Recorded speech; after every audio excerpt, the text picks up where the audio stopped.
There are three primary caching techniques: concealment, burial, and submersion. The book only discusses the first two in detail, as submersion needs much more planning, preparation, and technical ability.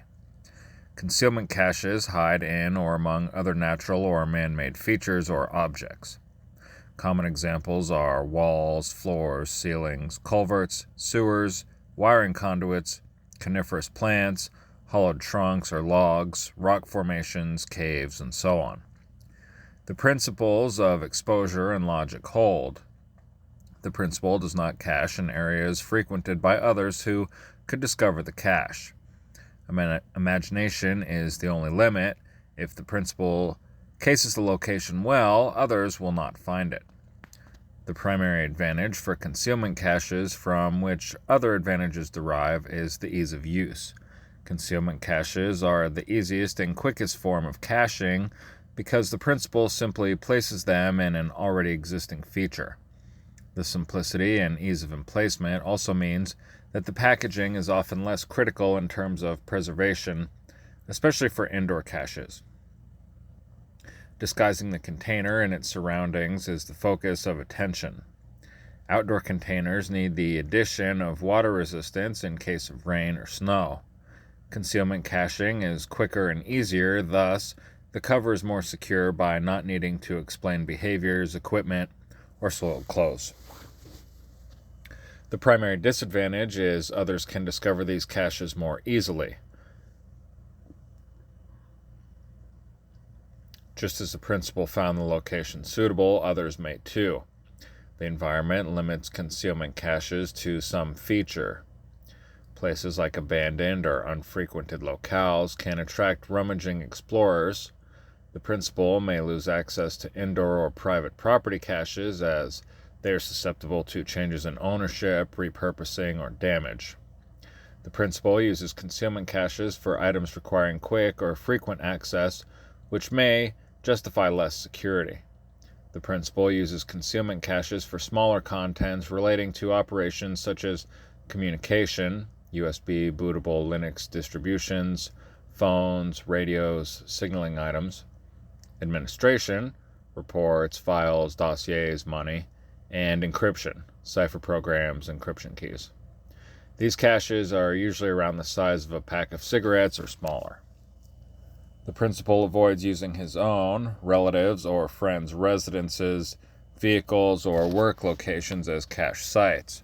If the adversary discovers the cache, they may suspect the principal merely by association.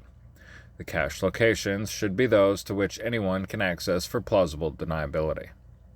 The equipment needed to successfully cache depends on where and how the principal is caching. The two methods of concealment caching are among and within. Concealment caches among other items or features need some sort of concealment device. The concealment device ensures that the cache is indistinguishable from other common items like trash, rocks, or vegetation. If the principal fabricates the container, then he makes it look like the other items.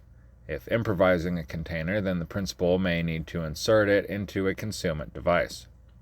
For small, natural-looking caches, the principal should paint the container similar colors of the area, coat the outside of it in an adhesive, and attach items found in the area, like small rocks, dirt, and foliage. Lastly, the principal must add something that makes the cache slightly distinguishable from the immediate surroundings. It should stand out for those looking for it, but not so much that it draws attention from those who are not. For small, arbitrary-looking caches, the principal looks for items in the area that are common and not often disturbed. He creates the concealment device to look like these items. The principal ensures the cache is not in the open, but tucked away somewhere. For large items, the principal may create a concealment device for molding or sculpting material like foams, fiberglass, and clay, which he can paint and texture to match that of the surroundings.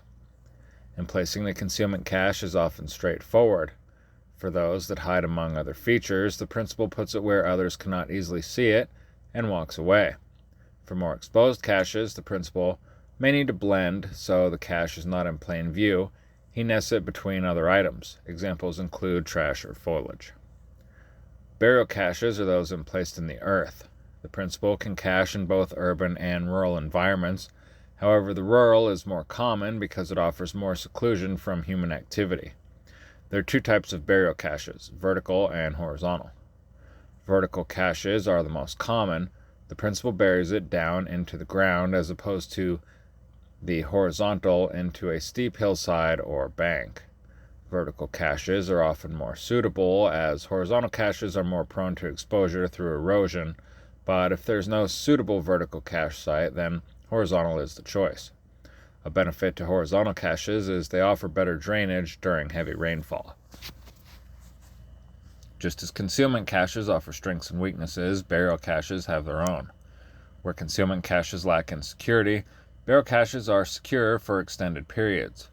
The earth conceals burial caches, so it is more accommodating for varying sizes and shapes of a cache. Burial caches can be most anywhere there is exposed ground, so the options are plenty. There are several disadvantages and obstacles with burial caches. The containers must be significantly stronger, emplacement and recovery take much longer, higher risk of damage from pressures, animals, and corrosion, more difficult terrain, more equipment to emplace, and more difficult to conceal. Burial caches have additional considerations. Drainage involves elevation and slope to prevent pooling. Ground cover is what and how the principal must restore the scenery after emplacement and recovery. Subterranean ground impacts excavation, so the principal should avoid rocks, clay, sand, and deciduous trees as their roots make digging difficult. Scenic restoration involves how the ground returns to its natural state. Often, the principal conceals small items like communications or flash drives and buries the larger items like clothes, weapons, medical supplies, food, and so on. Caches should be no more than 30 pounds and about the volume of a small travel bag or carry-on. If the cached items exceed the size, then the principal should separate them into different caches. As mentioned earlier, burial caches need much more equipment. The tools needed are as follows: a 2-foot probing rod, a measuring device resistant to stretching and distortion, digging equipment, ground sheets, one for topsoil, sod, or ground cover, and another for subsoil, and a flashlight with a red lens to conserve night vision. The principal can find burial caches 3 ways: triangulation, distance and direction, and site projection. The principal only needs to get in a vicinity that is as large as the cache itself. The principal tries to be as exact as possible because errors may compound, resulting in failure to pinpoint the cache. Triangulation. With 2 reference points, the principal can either use the distance between these points or an arbitrary measurement from them. The former is known as equilateral triangulation and the latter is isosceles triangulation. The principal performs this by using a fixed point on each of the reference points and measures the distance out. The point is the intersection between those 2 distances. Distance and direction. The principal shoots an azimuth from the reference point and travels in that direction a specified distance. It is best to use a compass that has degrees on it rather than a general cardinal direction. The principal should perform this within 10 yards as accuracy diminishes with longer distances. Site projection. The principal aligns 2 reference points and projects a line on the ground. The principal may use one reference point if it has a sufficiently long and flat side. When the principal measures from the nearest reference point to find the cache along that projected line. This is best suited for distances less than 50 yards. Marking a cache may be proper during emplacement and recovery operations. The principal finds the cache during the day and marks it for easier recovery at night. This can offer a suitable setup for a cover like losing something desperately needed. A general rule for markers is they blend well with the environment, but obvious to those looking for it. Excavation has 3 considerations: size, shoring, and timing. Size.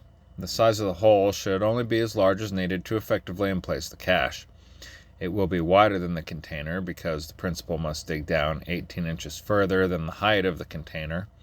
The principal may need to dig outwards to give him room to work. Shoring. Depending on the type of ground in which the principal is digging, he may need to dig out and shore the hole to keep earth from constantly falling in like sand or loose dirt. Timing. The principal gives himself ample time to finish digging and filling the hole. Experience is the only way to accurately figure out how much time the principal needs. When filling the hole, the principal starts with the subsoil from the right ground sheet, making sure to compact the dirt as he fills. He replaces the topsoil once it gets to the depth from which he removed it. The principal must find a place to dispose of extra soil.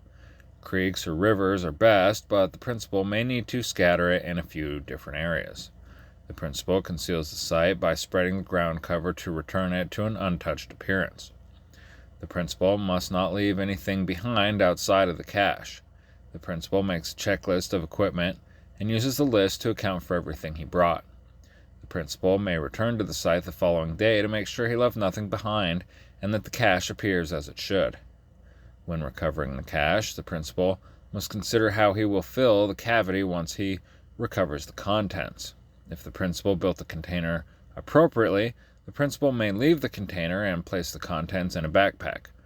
Otherwise, he can use surrounding materials or bring something to fill the cavity. Regardless, he should plan this before recovery. The rest of the recovery is much like emplacement. The only way to become good at caching is to practice. Set up exercises with friends or like-minded people, and test the different methods, construction materials, and techniques. Do not cache valuables until finding a reliable way to cache. First, test it for a week, then a month, then 6 months, then a year. See how it performs when enduring all the seasons. For more information on caching operations, reference Technical Circular 31-29, Special Forces Caching Techniques.